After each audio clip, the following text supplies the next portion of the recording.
Hello and welcome to the Superposition Guys podcast. My name is Yuval, and my guests today are Carmen Recio and Sergio Gago from Moody's Analytics. We discuss the intersection of quantum and AI, the importance of quantum computing in financial risk modeling, machine learning, and optimization, the need for businesses to stay ahead of the curve by understanding how quantum computing integrates into existing processes, Moody's role in bridging the gap between quantum companies and end users, and much more. We hope you enjoyed this episode. Hello, Carmen. Hello, Sergio. Thank you so much for joining me today. Hi, Yuval. Thank you so much for having us.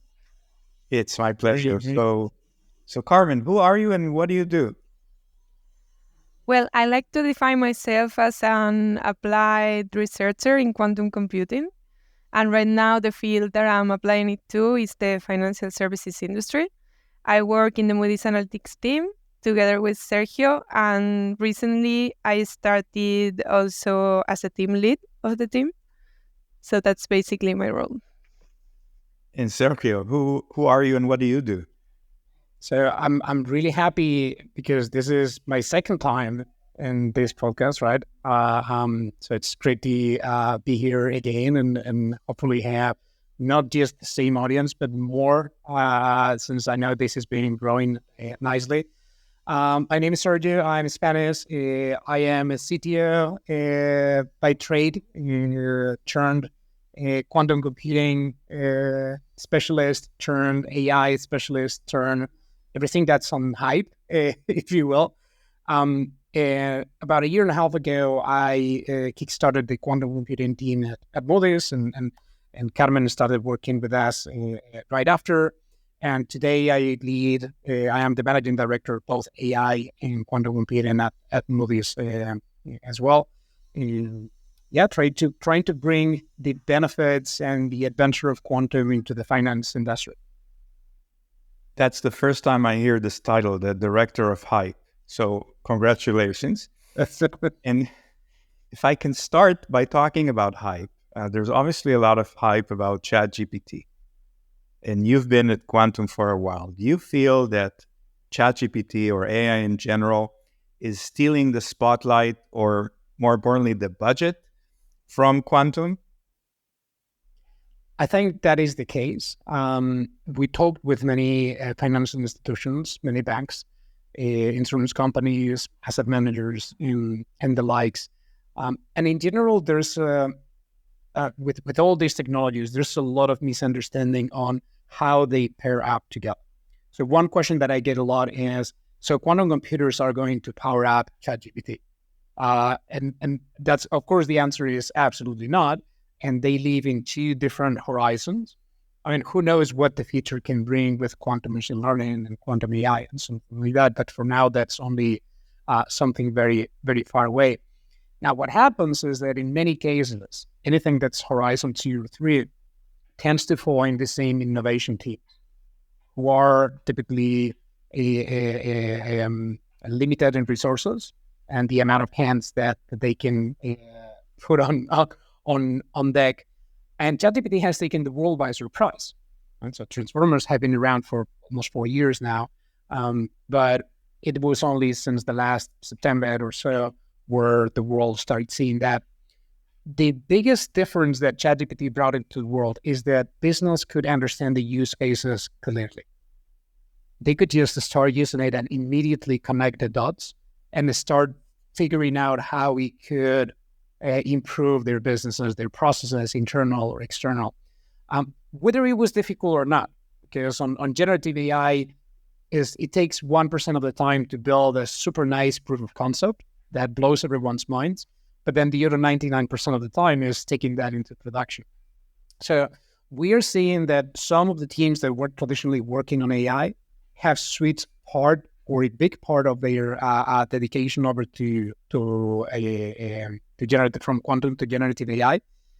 In some cases, the argument was, well, you guys know about algebra, right? So this is pretty much the same thing. With one exception, those teams that had already prior AI centers of excellence and projects going on, these places kept their separate teams, maybe trying to do some cross-pollination. But smaller banks, for example, T2 banks and asset managers, for them has been a massive switch that, of course, has made an impact on budgets and availability. What does Moody's do, and specifically, why would Moody's need quantum computing? What is the product that you're trying to generate with quantum computing? So I'm going to try to take a first step at that, and Carmen can get into the more real answer of that. The business of Moody's is data and generate insights and signal on top of that data, of Moody's Analytics specifically. So Moody's is divided into companies. It's Moody's Investor Services, that's the ratings agency that most people know and are aware of. But then there is Moody's Analytics, where we basically play with an enormous amount of data that's available to us and to our clients. And we do a lot of computation with that data. Think about most of the regulatory requirements that financial institutions have, which are from simulation problems, Monte Carlos, and so on and so forth. Most of the use cases that quantum computing promises in finance affect directly some of the products that we have in the market where today we excel in classical ways. So for us, it was a no-brainer to see a technology that could potentially disrupt, improve, or complement the classical solutions that we have today, regardless on the time frame for that to happen. So whether it was machine learning improvements, simulation improvements, optimization improvements, portfolio optimization, for example, we can get deeper into the use cases that we work on. For us, we turn every stone from an innovation perspective. We evaluate this thing in 10 years' time, in 5 years, in 3 years, whether it is quantum, generative AI, blockchain, the same way that it was cloud computing a long time ago. So it was a natural fit for us to create a team that deeply understands the domain of how we're doing those things. Well, this is a company full of quants, not quantums, but quants, and many of them are physicists who in the 80s or so went into finance because that was where the bucks were, and they've been having a lot of fun ever since. So we are pairing up that very nicely. And for us, the question is, when is this truly going to bring a benefit? We just want to be right there at the forefront whenever it happens. I don't know, Carmen, if you want to expand on some of the use cases that we work with. Yes, absolutely. So, well, what Sergio has explained, I think it's one of the 4 pillars that we're working with. And basically, this is the one that looks at use cases and that looks at how to enhance the current products that we have. But we're also focusing not only on the opportunities that quantum bring, but also on the risk that it brings with it. And this is why we are also making an effort to understand what's the appropriate response to the threat that it represents to cryptography. So we're working in coming up with a post-quantum crypto strategy. And that's something that we have been working on for many months now. And actually, we are on track working with our cybersecurity teams and understanding what new protocols will need to be implemented, what actions should we do for that. Should it be on us? Should it be on our vendors? These are the kind of debate that it's going on. And besides that, and of course, an inventory on all the data that is important and the current way to secure it. There are 2 other pillars, one of which is engaging with the community, because nowadays, since this is such a new field, well, not new, but it's a field where there is innovation happening very often. So we need to keep track on what's happening, and we need to be close to talent. There are many reports that mention the talent gap that exists in the industry, and this is why we work with universities that have master programs or research groups that are working in this topic, also so that we can work with the students that will be the experts of tomorrow, but also staying close to research so that we can influence a little bit that filling in the gap between academic research and real-world applications. So some examples of activities we've done here are 2 hackathons that we did last year. So for instance, we did a hackathon in ETH Zurich that was organized by the Quantum Engineering Commission, that it's a great student association full of ideas and energy. And there we proposed a challenge on Quantum Monte Carlo, and the results were amazing. After that, we also did another hackathon in Barcelona with Barcelona Supercomputing Center, IBM. There was also another company that is called Kilimanjaro, that it's a hardware company. And also, we established a partnership, an alliance with Trinity College of Dublin that also has a program on quantum science, a master program. And in part of that alliance, there are IBM, Horizon Quantum Computing, Algorithmic, and Trinity, of course. So these are some of the examples that we're doing to stay close to both academia and the student community. And the fourth pillar, besides use case discovery and product enhancement, would be thought leadership. So we want to be there to, and in fact, we did some research together with Corinium.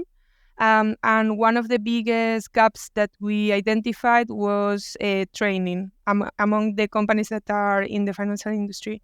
So this is why we're working in being there for our customers in their quantum journey, and we're working in preparing training materials, but also publishing the research pieces that we do and pure outreach pieces.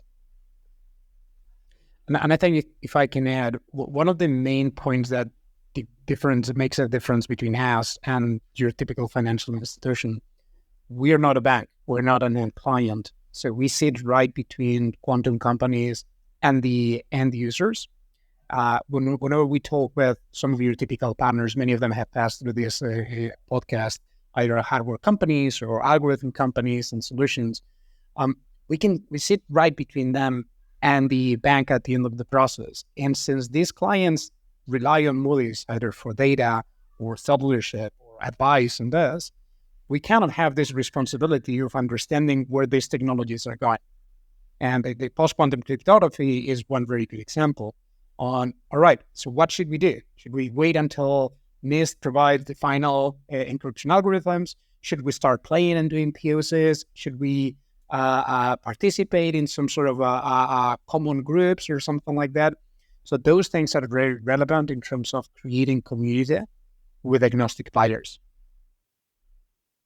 I think when we spoke a few months ago, you mentioned that you did an internal use case discovery project, and you came up with, I think, a couple of dozen use cases. Now, obviously, you're not going to be working on all of them at once.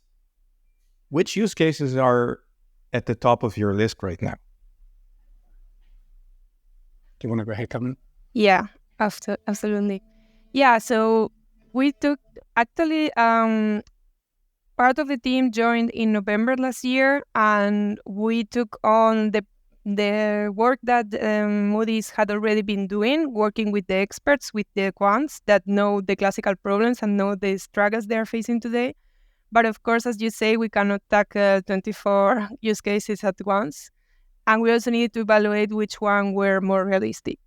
For some, and another thing that we're doing, of course, since we are at a stage where quantum advantage is not here yet, it's also important to understand what quantum resources would you need for the advantage to happen. So even if you cannot predict when it's going to happen, you can predict whether something can be done with quantum-inspired techniques that are run in classical supercomputing resources, or you can predict if something can be done in the near term with some error mitigation required, or looking at the longer term, what can be done when error correction comes and we enter the era of fault tolerance quantum computers.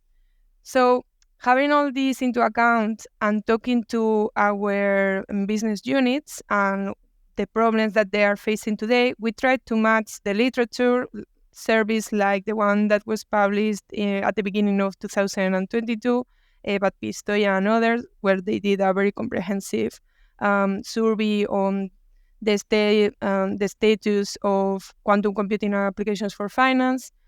We are following always the literature, but we are trying to prioritize depending on the problems that are relevant to our business units.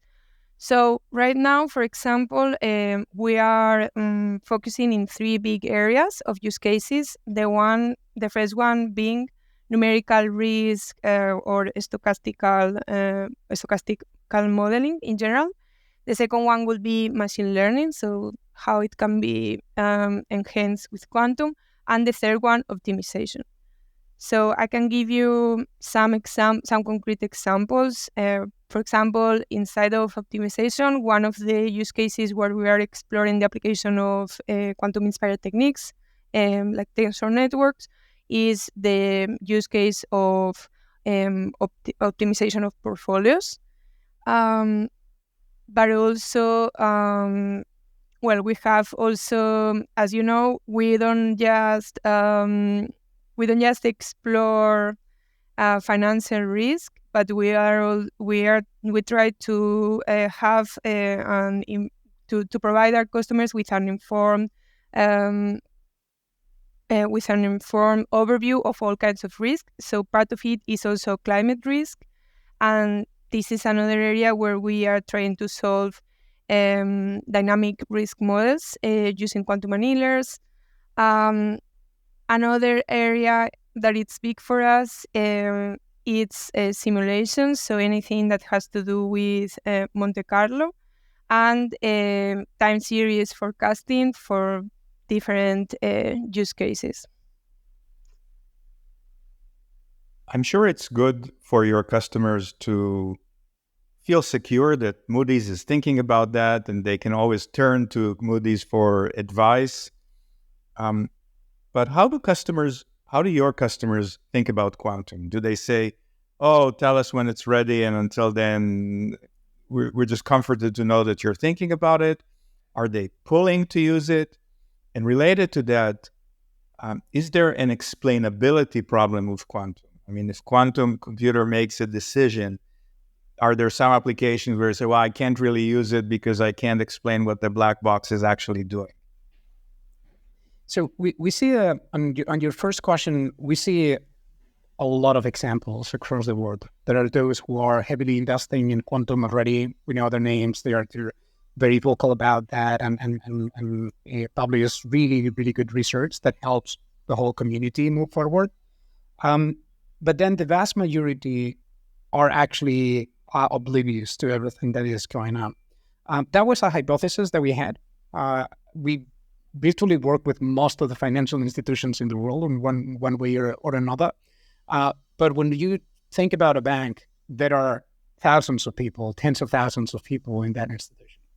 So to give you one example, sometimes we talk with the innovation team, with the quantum team of one specific institution, and then we send an innovation survey that we send to all our clients from all the different angles and perspectives. And that same institution tells us it would be great if our bank would be working on quantum computing today. So there is a massive disconnect between innovation groups and the business side of the companies, where there is no pollination between the domain, the use case, and the work that is being done. This is not a surprise, and it happens also in other innovation or Horizon 3 technologies, or even Horizon 1 like AI or blockchain. So yeah, we see a lot of divergence on what they believe about that, and that is why we wanted to create this survey that we did several months ago together with Corinium, and we published that report that shed some light on the realities of to what extent quantum is penetrating the financial industry. There are, of course, several reports in the market today. Some of them come from quantum hardware companies, some of them come from quantum software companies. But in general, a lot of those reports come from companies that have certain biases. We like it or not, right? At the end of the day, these companies rely on quantum happening to survive. And there are other types of companies that, like us, or like IBM, or Google, or Amazon, we don't rely on quantum to survive, right? We have our business, and for us, quantum is a complement that we believe will be beneficial in the future. So we really wanted to shed some light into this, as in, is it really true that, as some claims that I'm sure we all have seen, most of the Fortune 500 companies are investing at least X amount of millions into quantum. And we believe that that is not true, that the reality is a little bit gloomier, in the sense that there is way less investment than we may think.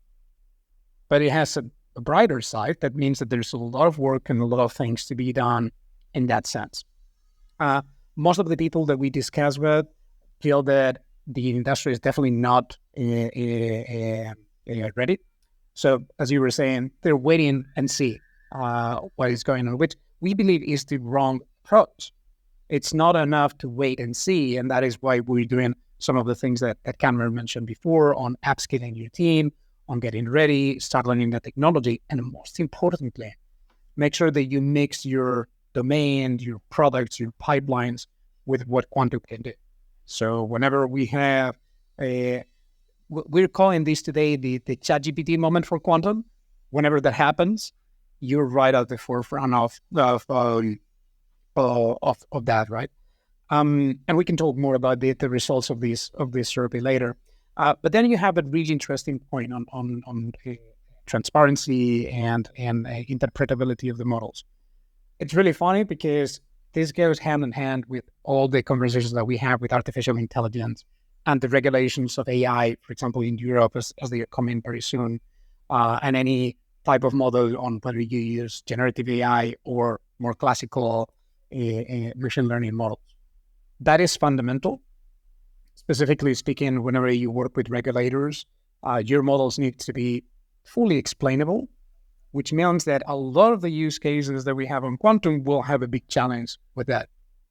Let me give you one example.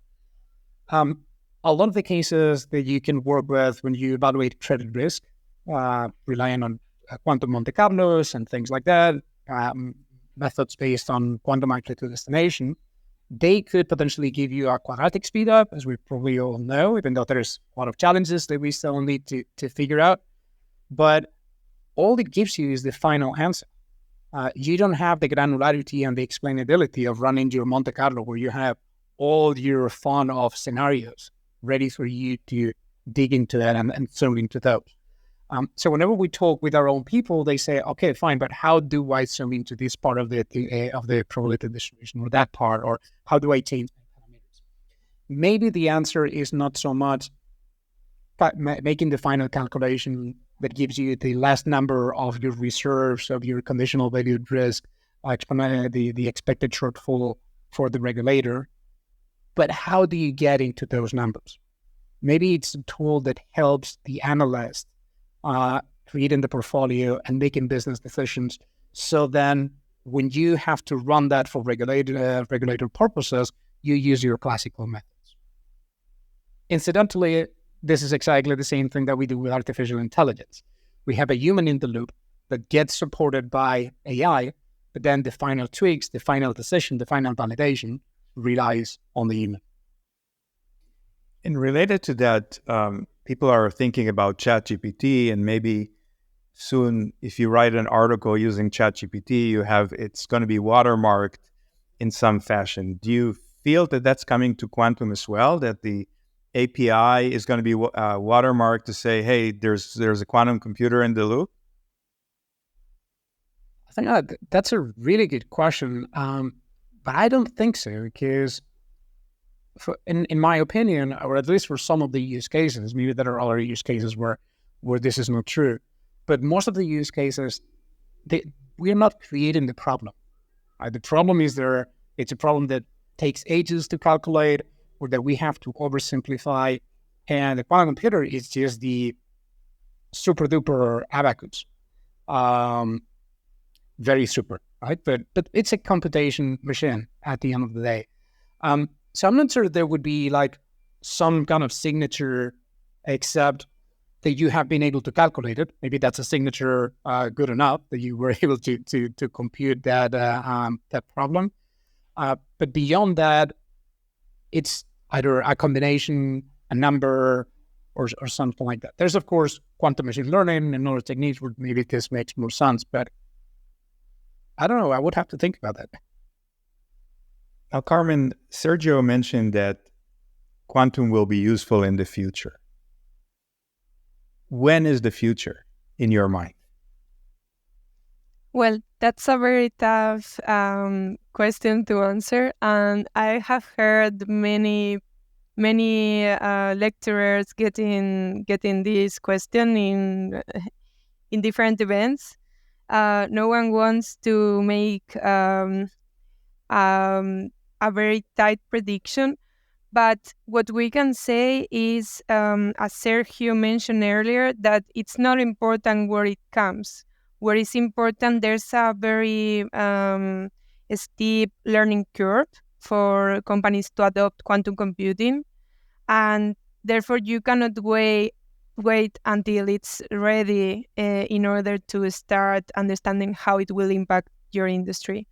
So it's not important when, but it's important that we believe it will happen. So we need to be ready by then. For whenever the quantum advantage comes, we need to be ready to understand how to integrate it into our products, how to put these new solvers into production, what is the benefit that they can bring versus our current state-of-the-art classical techniques. We need to understand how to map our problems to something that can be an input for a quantum algorithm.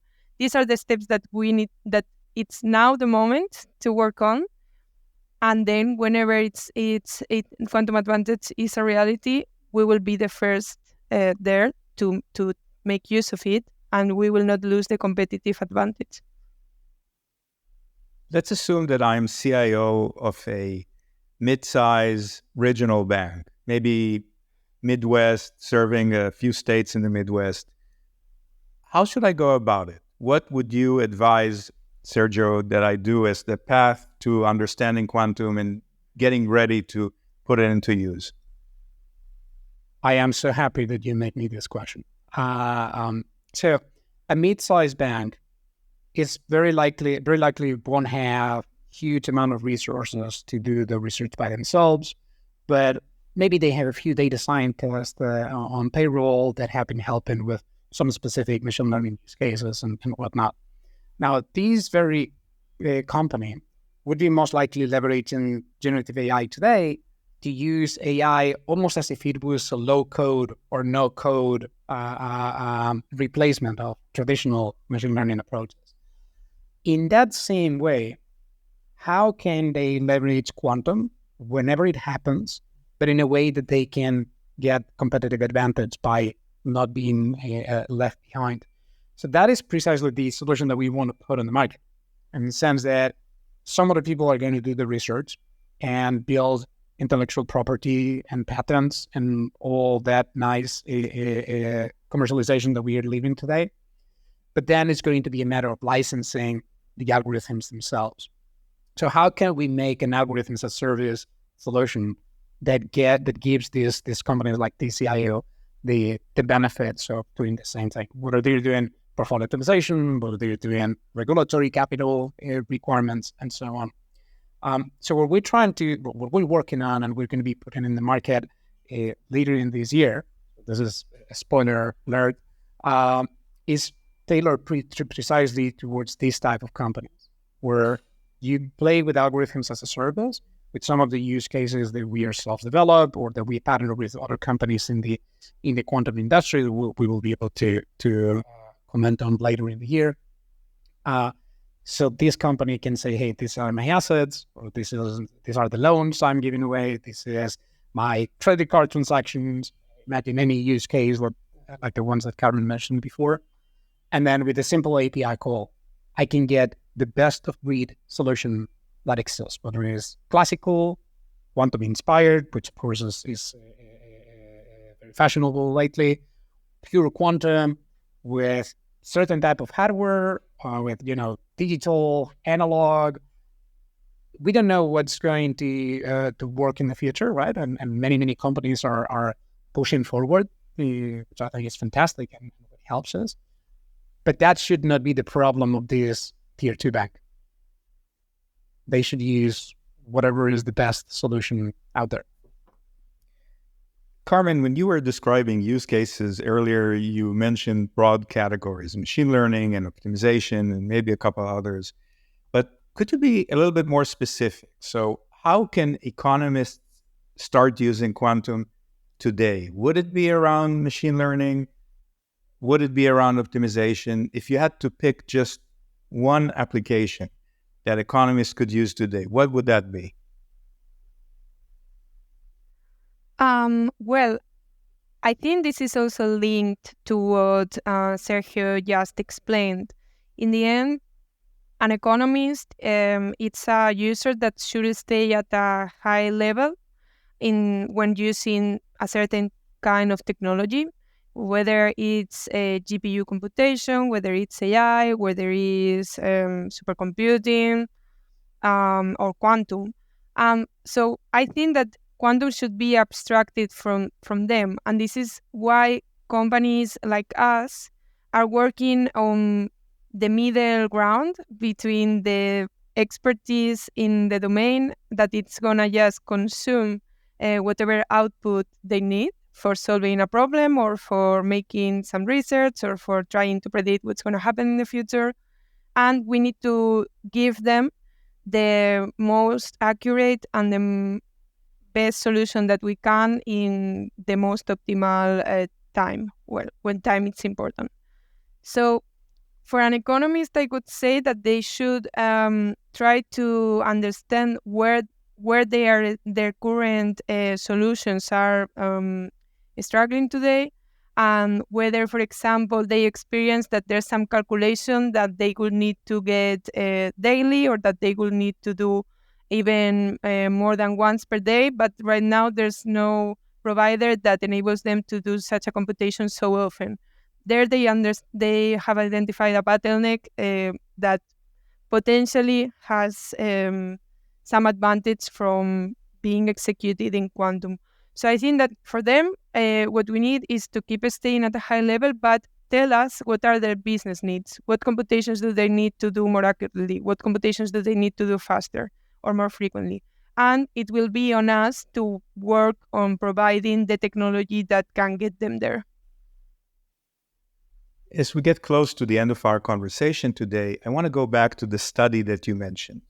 You mentioned that you did a study, and you mentioned that because you're not a hardware or software provider in quantum, then maybe it's not as biased as some of companies who are just trying to generate more business for them.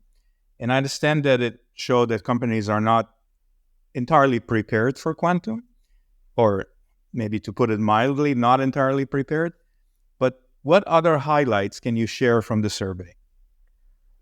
Sure, absolutely, and I would like to say that the report is available to download on our quantum computing website. So please feel free to go there and get it, because it has a lot of really interesting insights.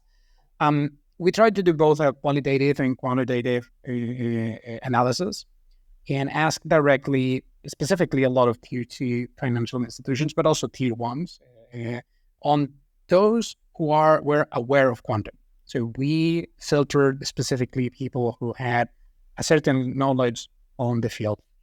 So we could have a sample that where people would say, yes, I would like to do this, or not, I would not like to do this because X, Y, and Z. And the main message is, as you were saying, underinvestment. The most common case was that 87% of the respondents did not have any budget at all for quantum computing. In some cases, it was one person who worked on everything, all the innovation cases at the same time, but had no budget to hire consultants, contractors, or companies, or even a quantum hardware time or anything like that. So it was more the biggest case as someone monitoring the technology, to be able to make the case of investing in that when the time was right. And from all of those, 73% of the people couldn't really define any commercial advantage or what could be those benefits. Now, I think this is where we have the opportunity, all of us working in the quantum industry. We believe that there will be commercial advantage. Otherwise, we would not be doing what we're doing. But there's still a lot of communication work without the hype that can land this industry. And let me reinforce the without hype concept.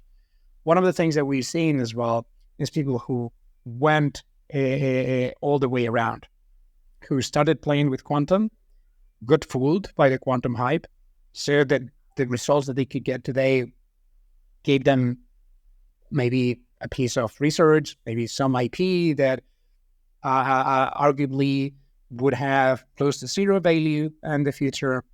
So they don't want to keep investing relevant amount of money every year. So they decided to stop the investment or reduce it extensively until they could see some other value coming from other places. And the other thing that I want to mention is some of the challenges that the respondents brought into the table. Of course, the applicability is one of the challenges. How to train people, how to get the skills on your people. And it's not just about hiring quantum engineers. Now we are in the age of increasing the team size and increasing the scope. So how do you train your marketing people to put it there, your salespeople to sell those solutions, your data scientists to get more people into the fold, but also how do you integrate it? And this is what one of the points that I want to try to land here.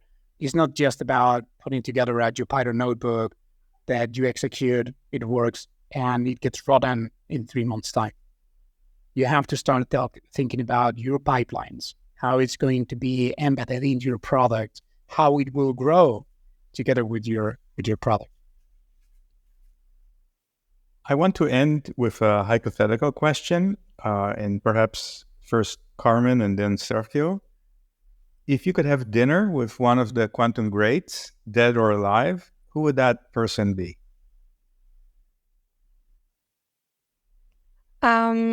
Well, in my case, I would love to have dinner with Feynman because I've actually read the book that is, I don't know the title in English because I read it in Spanish, but it's something like "Are You Joking, Mr. Feynman?" And Yes. he seemed like a really interesting person. Besides being one of the parents of quantum. So yeah, that would be my answer. Both because I think at a personal level he would be very interesting, and to ask him how if this is how he envisioned the field would go. Or maybe you can invite me to that dinner, and then I can still pick my choice. I don't know if last time I was here in this podcast, you asked me the same question. I think you did, but I don't remember what I answered.